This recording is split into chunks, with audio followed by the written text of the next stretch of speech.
Disebatna teh dina Quran mah nyata Masjidil Aqsa. Subhanalladzi asra bi abdi laila minal masjidil harami ilal masjidil aqsa. Tasat acan lungsur Al-Qur'an ayat 6 mah dinamiana teh Baitul Muqaddas itu mah teh. Saatos lungsur Al-Qur'an subhanalladzi asra teh ke dina Rajaban ayana tamanya disebat teh nyata Masjidil Aqsa. Kapungkur mah nyata disebat teh Baitul Muqaddas atau Baitul Muqaddas atau Baitul Maqdis disebatna teh. Tah dua pamonokan teh dua dinten gitulah. Dua dinten dua wengi gitu lamun kumapah mah. Libarat di Bandung mah ka Jakarta rupina lamun kumapah sadinten mapahna dugi meureunna ka Jakarta. Tah sadinten deui wihna gitu. Tah sapamonokan janten sawengi di ditu gitu anjingna wih deui tah tah gajak ka Baitul Maqdis atau ka Masjid Aqsa teh jarakna teh sakitu. Tah Gaza nu ayeuna nuju diratakeun ku Yahudi Israel nya. Ku Yahudi Israel teh nyata mangyudi tempat kelahiranana Imam Syafi'i. Anu Imam Syafi'i teh keturunan Kangjeng Nabi. Sukuna asli Quraisy. Sasuku sareng Kangjeng Nabi. Sauyut sareng Kangjeng Nabi ka Sayyidina Hasyim. Kitu keturunan Kangjeng Nabi ibu nama. Ramana nyambungna ka Sayyidina Hasyim. Gitu tuh. Jadi kuat keturunan Imam Syafi'i radhiyallahu anhu. Tah enak nagarana teh nya gajak teh mangjang nuju ditumpur ludeskeun ku Israel ku Yahudi. Tak kade. Sauneme bila mana urang ngewa ka Arab bisi eta Arab teh kaluaran ti Quraisy. Berarti urang bika ngewa ka keturunan Kangjeng Nabi, ngewa ka kulawarga Kangjeng Nabi make sapa jeung moal diangken umat Kangjeng Nabi najan ka mana-mana ge deuk naroskeun. Kecuali kajengan nu palung nu nyebutkeun tuh bakal keng sapaat najan ngewa ka keturunan Kangjeng Nabi ge. Palung tah mah ajenganna. Moal najan ka mana-mana ge. Mu aya nu matwaan bakal keng sapaat mika ngewa ka keturunan Kangjeng Nabi. Nah, model ka suku Quraisy. Gitu. Lajeng anu ti suku Quraisy eta teh nyebar ka mana-mana termasuk mulai Imam Syafi'i tah nyata ka Gaza teh ya. Ibu ramana teh ka Gaza ngalahirkeun Imam Syafi'i di Gaza teh. Dipikang hewa. Urang Gaza teh anu numpur ludeskeunana Yahudi atau jelas pinarakaeun ngumpul. Yahudi nama. Urang cicing di Indonesia cariosna jami Islam nah resep ka Yahudi teh. Kadon ngomporan. Komo ayeuna zaman HP na medsos, ikut-ikutan komen disebatna teh. Kudu sok cenah ratakeun tah Gaza teh. Ratakeun Palestina teh. Gitu geus paehan kabehanana teh jami Islam ngokojoan ka Yahudi supaya maehan urang Gaza. Tina sapalieu penduduk Gaza teh nyata Imam Syafi'i. Sareng keturunan Imam Syafi'i teh pan aya di dinya. Berarti eta jelema nu ngokojoan teh tos ngewa ka urang Arab, ngewa ka keturunan Kangjeng Nabi moal diangkeun umat. Tetebihun kana keng sapaat tadi diangkeun umat oge moal nauzubillah. Tuh, pan di Indonesia ge na tos seueur nu ngadukung Yahudi teh. Benderana dikelebet-kelebet teh seueur. Zaman kapungkur mah zaman Pak Harto susulumputan. Tuan-tuannya zaman kadieu Persi Gus Dur SBY susulumputan. Tuan ayeuna mah nemrak mah. Tiasa katinggal saanu pro Yahudi teh.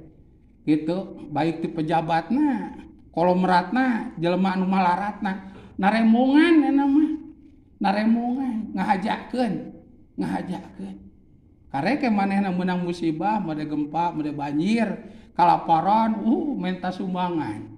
Kasaha ka umat Kangjeng gitu lici gitu untuk kaditu tuh minta sumbangan teh kanu kumanehna disponsoran supaya maehan keluarga Kangjeng Nabi teh ka urang deui we ka umatna Kangjeng Nabi tuh enak mah bebas teh zaman bebas teh atau kebebasan teh jadi kebangbelasan bangbelas teuing sagala bebas teh cek bahasa sepuh mah sagala di naon dirarut teh mah naon tunggul dirarut gitu catang dirumpak teu aya pangenyet naudzubillah. Tah ieu kadenya ieu nu ngaos komo di ngaos di amang ya. Urang kali nu sok nyekel HP ningal gambar-gambar kararitu, video-video nu kararitu, model nu perang anu keur maehan urang Gaza gitu khususna, Palestina umumna gitu. Tuh urang komen, wah ngikut nyeponsoran sok rata-ratakeun. Berarti urang teh geus mikangewa ka keturunan Kangjeng Nabi. Mikangewa ka kulawargana Kangjeng Nabi. Maka yang sapaat ku sawu tadi aku umat ku Kangjeng Nabi tuh gitu.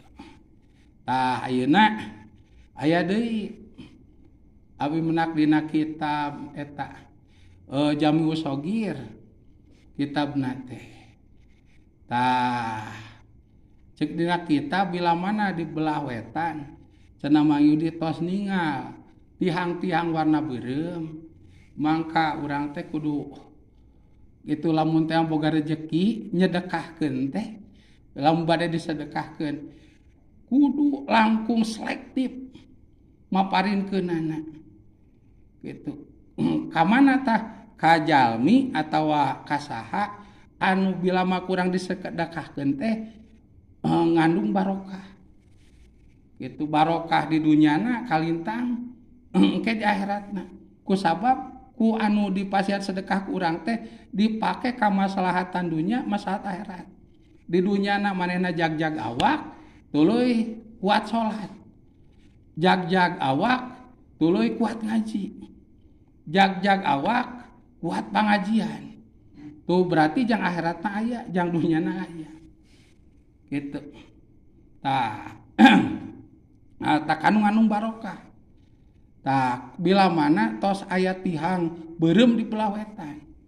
Tah tihang beureum belah wetan teh bahasana teh tihang. Gitu bahasana teh tihang. Ari tihang teh identik sinareng pancuh anu jangkung.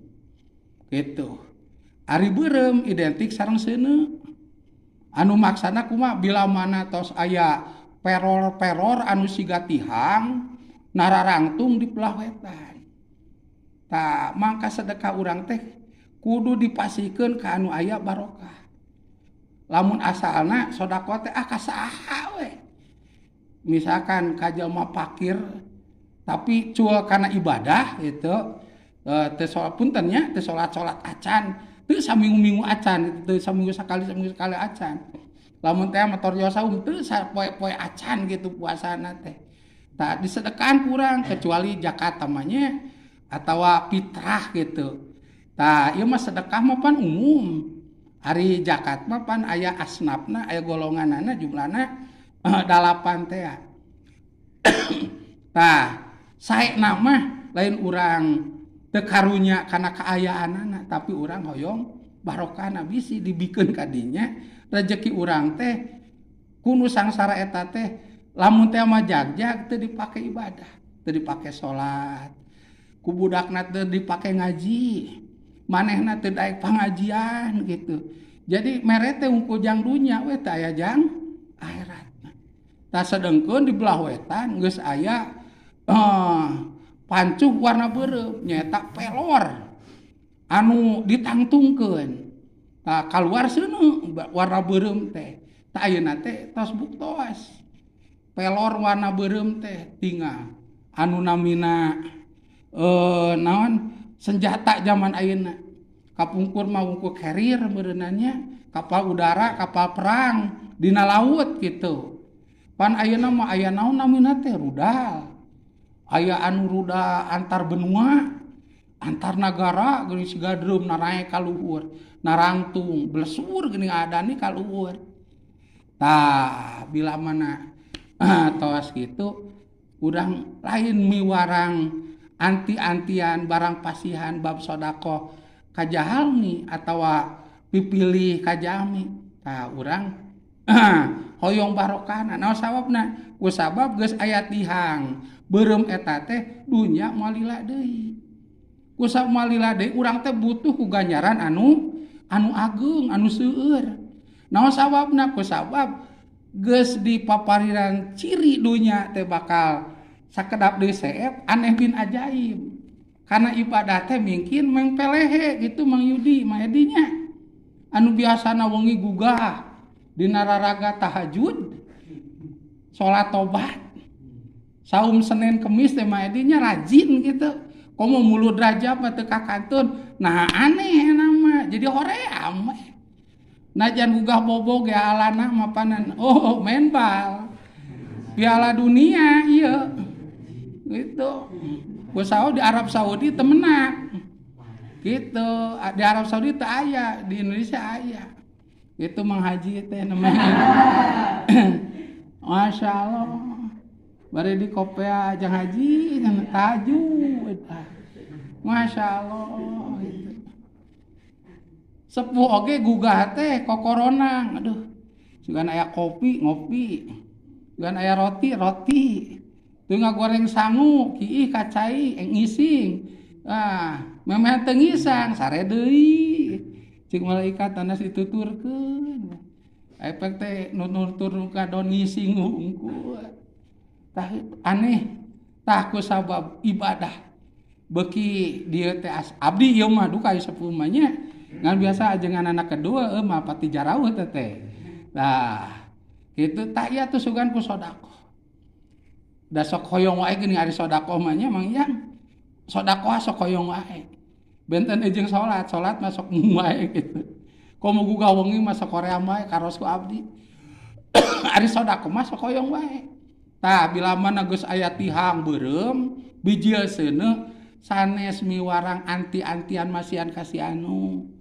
jeung kasih anu ieu mah milarian anu bakal ngonang piganjaraneun seueur tah made ieu pangaosan gitu memang yang hayam kana manakiban gitu tah kana manakiban sidik tah mah dianggo ngamulyakeun anu pangaosan ngamulyakeun wali lajeng dituang kudu ngaraji kudu salat jeung gede ganjaranna tah nyata ngajipeung peureuheun tah bila mana di paliwetan geus ningal tihang kitu tina besi bari bijil seuneu nyata senjata nu ayeuna teh eta teh kitabna teh ayana teh 800 tahun kapengker Mang Yudi geus merediksi akhir zaman teh bakal aya tihang tina besi bijil seuneu nyata eta teh senjata teh gitu abdi ngaos teh di Mama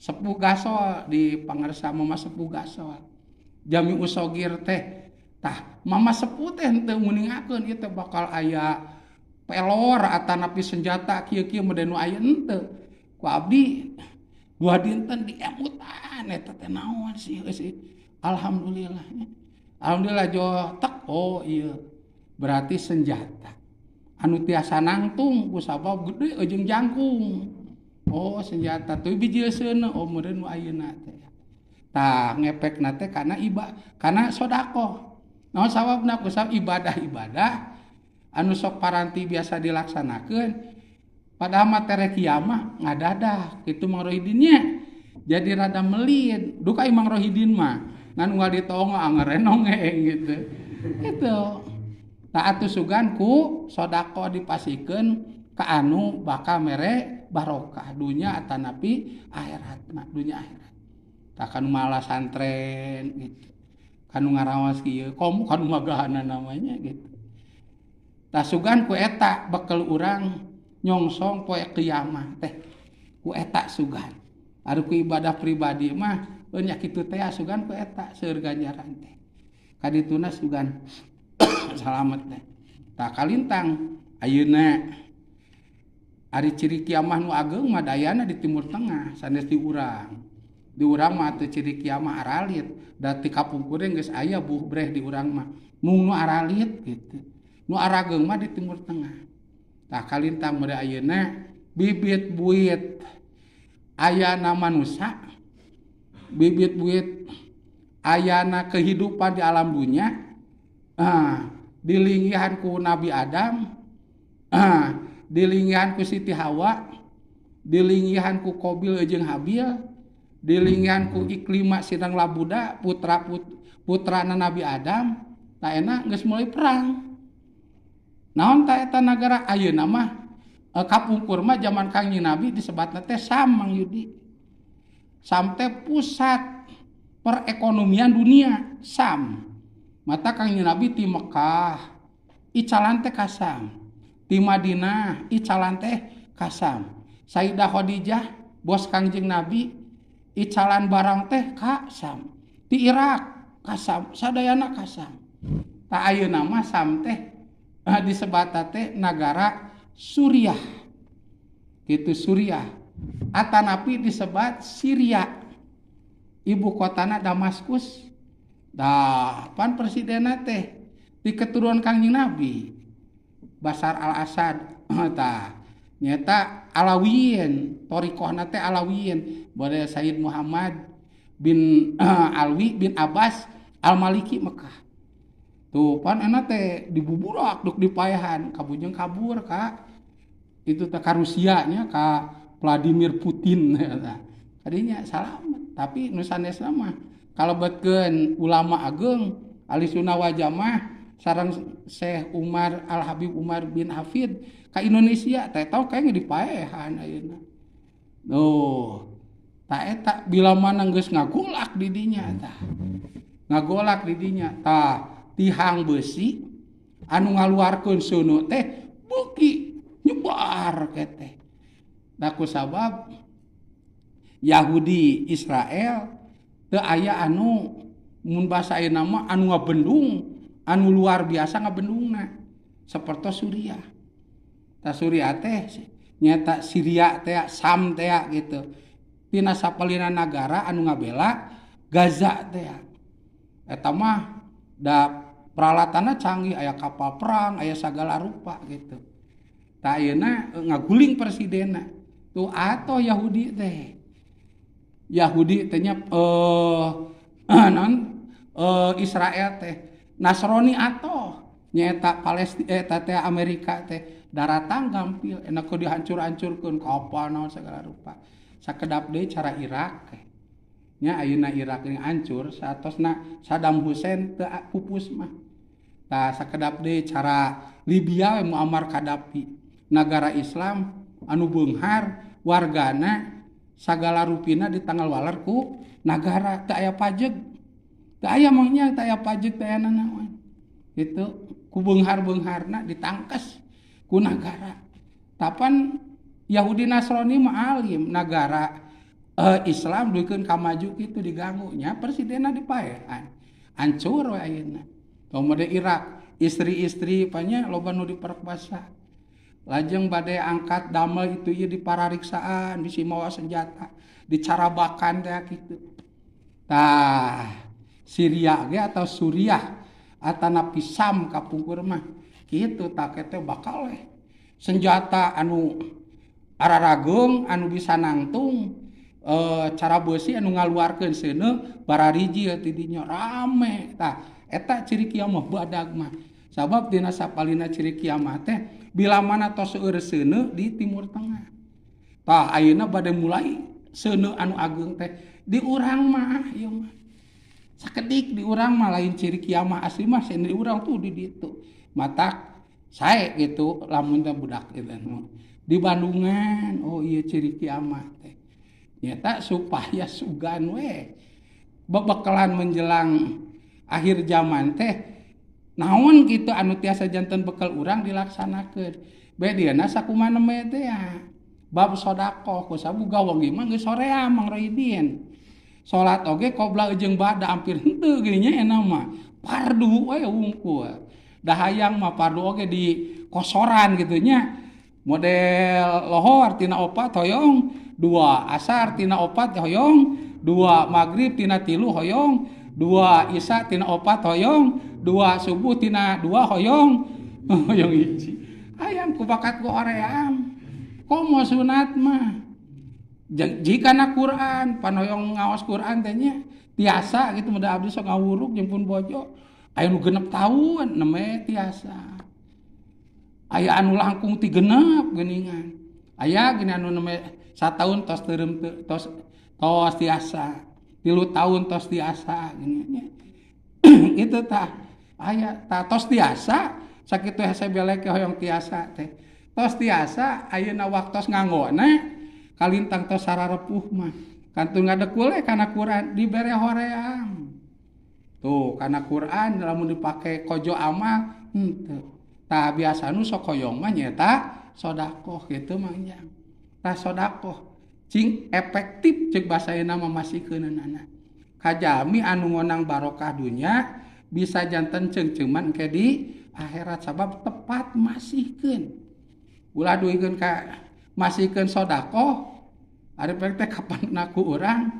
pake naon maneh urang pake ieu sia iluan ieu teh anan judi online teh keselon kemulsaan main ti maneh sia 25.000 pake kuota urang deuk salawetan lah gitu wah ceuri aduh aing kaduh tah mereka nu kitu naon ke arep-arepeun di akhiratna pake nu kitu gitu ayeuna keur musim ngadu muncang cenah Mang Iyang nya ngadu muncang Mang Edi ditakwal kitu nu eleh mayar nu meunang dibayar ngadu muncang enak keur musim duikeun ka ditayang-tayangkeun eta ngadu muncang aduh kumaha sih geus hawa judi teh sagala dijudikeun naudzubillah masyaallah kayak urang sodako jelema pikarunyangeun ya akan boga rezeki hayang sedekah ka ujang alhamdulillah 50.000 oh atau ini gitu pek teh dina hiji waktu tengah aja papangi keur ngadu muncang urang 15.000 lah tah 15.000 takol aduh anjing eleh aing 20-an aing bae tah boga deui kana duit tah 20 so takol deui goblok Pak Gong teh keokan wah eno 5.000 cenah gitu aing boga setik deui jang rokok ayo mah dijeret teh meunang oh goblok meunang ayeuna bagong tadi atuh anjing teh meunang tuh masyaallah urang teh atuh hate teh ngaleket teh sedekah kanu kieu aing teh itu naudzubillah kade tah ku eta atuh ku sedekah anu tepat jami bok bilih wengi geus teu patos hoyong gugah nya ibadah nu wajib kirang begitu sae ta eta ku sedekah anu tepat tah itu nya da sawihan deui Imam Syafi'i radhiyallahu anhu teh keturunan Kangjeng Nabi asli suku Quraisy lahirna di Gozah atanapi nama Gaza atanapi sok disebut ku Askolan anu mana kelahiranana tahun 150 saatos ngalihna Kangjeng Nabi 150 Hijriah tah salajengna pupusna teh tahun 204 ba'da maghrib malam Jumaah sasi Rajab nya tamu anjeunna tos ngalih di Goza atau di Gaza ka Mesir janten dimakamkeun teh di Mesir dimakamkeun teh di Mesir itu Imam Syafi'i teh yuswana tah ku saulahirna tahun 150 pupusa tahun 204 berarti yuswana teh 54 tahun gitu kunaon pupusna teh di tarok mastakana gitu ada nih ku kampak ku saha ku ajengan ku kiai deui gitu dipaehan mangnya ku kiai zaman harita teh aya kiai namina teh Suhaib bin Abdul Aziz wah eta mah Kiai Bunghar payu ceramahna salajengna masyhur namina teh wah tos pada uninga we nya masyhur namina nya payu ceramahna nya Bunghar tapi keukeuh aya hasud aya sirik pidik aya dolim ka Imam Syafi'i. Padahal Imam Syafi'i mah sangsara mangjang. Naon sawer ngadoana ge nurutan doa Kangjeng Nabi. Miskinan wa amut miskinan. Gitu mah teh. Ya Allah, hirupkeun abdi dengan keadaan miskin, hayang sangsara Imam Syafi'i mah. Pan urang mampun paralunnya mangjang. Tuluy maotan abdi dengan keadaan miskin, nya we sangsara.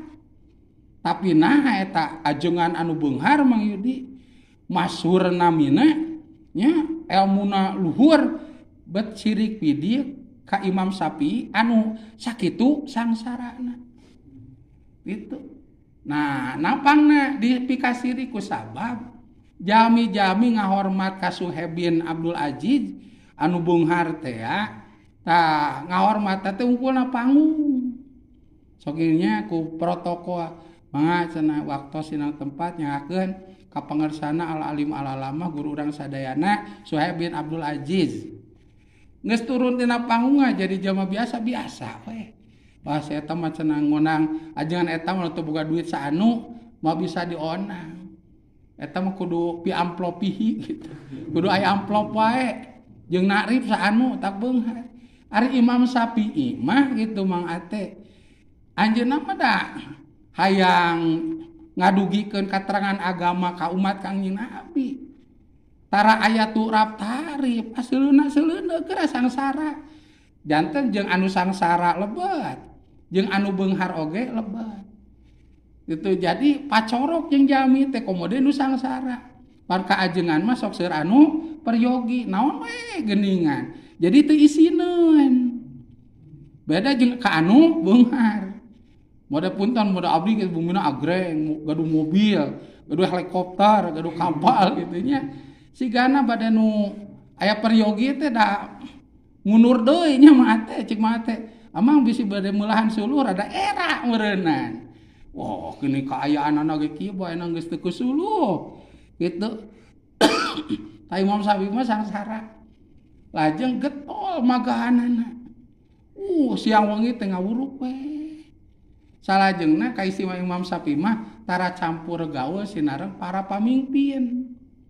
Gitu, tara campur gaul. Tapi lamun kasumpingan ku pamimpin sok dimuliakeun. Dihormat, dicalikeun, disuguhan, dituangkeun di teh pada sangsara. Imam Syafi'i teh bari kang ngahormat pamimpin teh henteu nyuhunkeun heula biaya ka pamimpin. Bapak bade ka abdi nyuhunkeun biayana 2 juta, abdi beke bade meser hayam, bade meser anu jang nyuguhan henteu. Imam Syafi'i we ngamoda. Pamimpin sumping teh ngobrol disuguhan sagala ku Imam Syafi'i, rizki Imam Syafi'i pamimpin ya Allah. Ieu ulama pada kaayaanana sangsara tapi berehanana luar biasa. Jadi ngahormat pamimpin teh ka Imam Syafi'i, ngagungkeun kana ilmuna Imam Syafi'i. Gitu. Tajeng anehna teh Imam Syafi'i tara barang suhunkeun ka pamimpin, tara. Cik Imam Syafi'i teh da peryogi naon. Kabeh ge aya di Gusti Allah, tinggal nyuhunkeun ka Gusti Allah mamenta ka pamimpin. Tuh, matak seueur santrina kanggo tempat santrina teh aya we. Naon sababna? Santrina ngadaramel nyalira. Lamun ayeuna kobong teh gitu, santrina namih deui, aranjeunna ngadamel. Janten Imam Syafi'i mah teu puyeng. Ngawuruk udah santrina ngadaramel nyalira. Matak teu nyuhunkeun ka pamimpin. Gitu.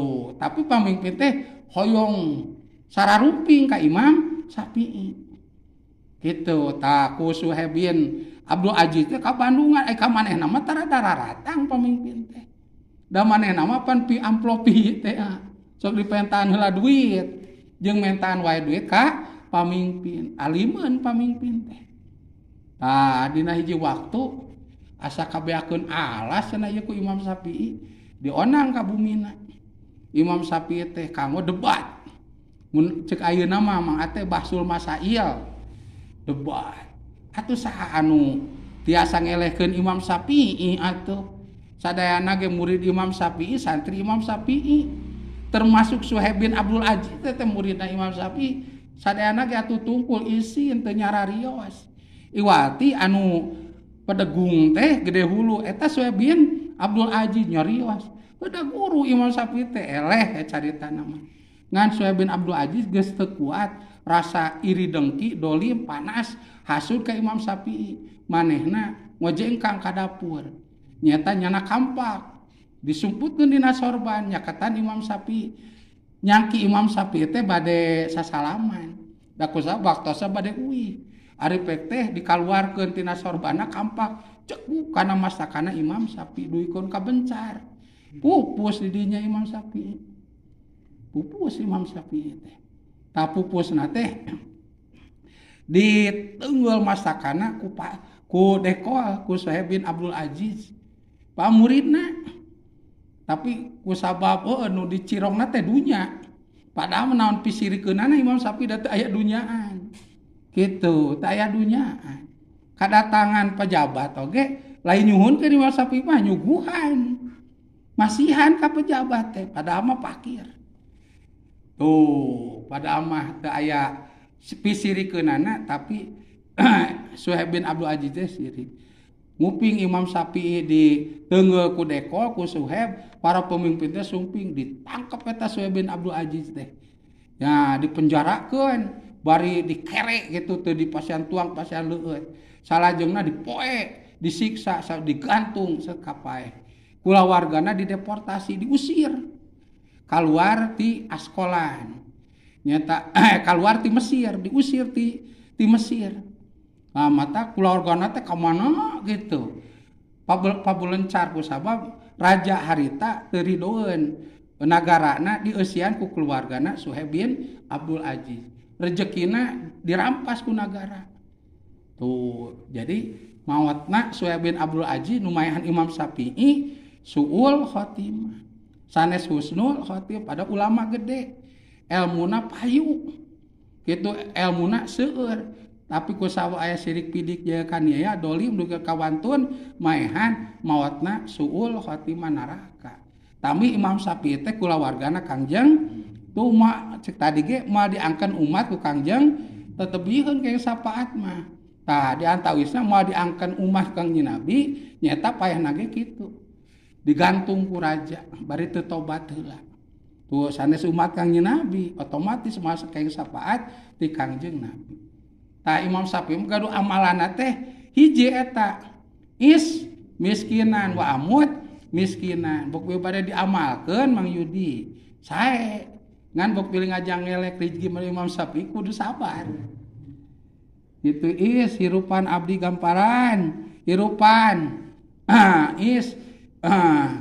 miskinan gamparan mugi-mugi ngahirupan ka abdi dengan keadaan sangsara maotan abdi ku gamparan dengan keadaan sangsara mangga ai sabar Mama Edi sok amalkeun sakali we ulah 100 kalinya cuma Edi aduh nu atos-atos ge lieur cenah mah gitu tah eta mah kaistimewaan Imam Syafi'i ku sabab hoyong nyontok sagala rupina ka Kangjeng Kangjeng Nabi teu gaduh nanaon dicontoh ku Imam Syafi'i hoyong teu gaduh nanaon tak benten ejeung imam anu tilu deui kantenan Imam Anas bin Malik mah nya Imam Malik teh lajeng Imam Hanafi mah Imam Ahmad bin Hanbal mah kantenan bumi na teh tihangna oge ditaretes ku inten Imam Ahmad bin Hanbal mah ku beunghar beungharna beunghar matak anu nganut kana madhab anu tilu mah nya Imam Ahmad bin Hanbal Imam Hanafi, Imam Anas bin Malik, tah sakedik bahkan seseueurna mah teu tararang gitu. Tapi ka madhab Imam Syafi'i hampir sadayana oge tararang. Kaistimewaan Imam Syafi'i.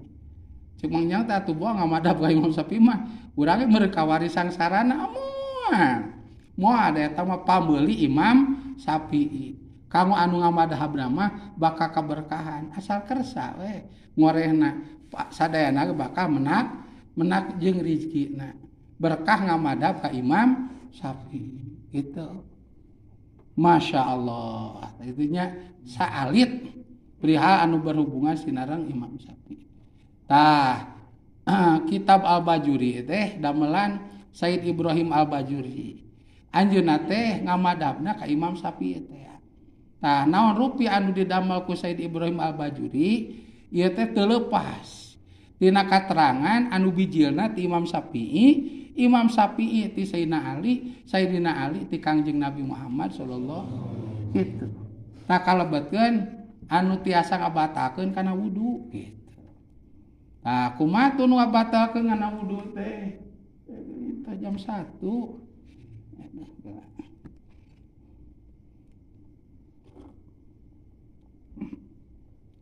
Paslun ari eta hiji pasal pina waqidil wudu'i. Hana tetep ieu pasal dina nguningakeun pirang-pirang perkara anu tiasa ngabatalkeun kana wudu. Al-musamati anu dinamian ayadon deui bi asbabil hadasi. Ku pirang-pirang sababna gaduh hadas. Ta anu mana pangbatalan wudu teh nah sok dinamian deui tah anu ngabatalkeun teh nyaeta hadas itu anu ngabatalkeun teh ceuk bahasa Sunda anu ngabatalkeun lamun saur bahasa fikih mah disebat teh hadas gitu matak aya paripaos hadas alit hadas ageung gitu anu hartosna anu ngabatalkeun mung eta mah alit ngabatalkeunana teh nyaeta perkara anu ngawajibkeun kana wudu unggul aya hadas ageung eta mah agung gitu hadasna teh alias ngabatalkeunana teh pangna ageung ku sabab ngawajibkeun kana adus itu tah ceuk bahasa Sunda mah ngabatalkeun ceuk bahasa fikih mah hadas itu mata geuningan sesebatan sepuh kapungkur dina bab paniatan model dina wudu atanapi dinu sanesna model dina adus gitunya sok aya nyebatkeun hadas alit sinareng hadas ageung nya wudu nawayatul wudu'a li rafil hadasil gitu asgori anu hartosa hadasil asgori teh nyata hadas anu alit nyata anu ngabatalkeun mung alit pangna alit ku sabab eta mah ngawajibkeun teh kana wudu wungkul eta talamun dina adus geuningan nawaitul gusla adus ageung nawaitul gusla lirofil hadasil akbari anu hartosna hadas atawa anu ngabatalkeun ku sabab anu ngabatalkeun bari ageung nu ngabatalkeunana teh pangna ageung ku sabab ngawajibkeun kana adus. Tuh kitu mah teh dina niat teh nya. Janten kasimpulanna hadas teh hartosna teh anu ngabatalkeun teh. Lamun ceuk fikih anu ngabatalkeun teh disebatna hadas. Aya hadas alit nyata hadas anu alit pangna disebut alit ku sabab eta mah ngawajibkeun kana wudu wungkul. Aya hadas ageung pangna sebat ageung ku sabab eta mah ngawajibkeun kana adus kitu tah ayeuna mah bade diuningakeun heula hadas alit kitu nyata nyata anu ngabatalkeun salajengna ku sabab alit ieu mah ngawajibkeunana teh kana wudu wungkul tah naon bae tuh hadas alit teh waladi jeung ari perkara gitu yun kidu anu tiasa ngabatalkeun ieu ladi ayu betilu tegasna tiasa ngabatalkeun ieu ladi al wudu'a kana wudu eta khamsatu asya'a 5 pirang-pirang perkara tiasa ditarik kasimpulan ku urang perkara anu tiasa ngabatalkeun kana wudu teu kirang teu leuwih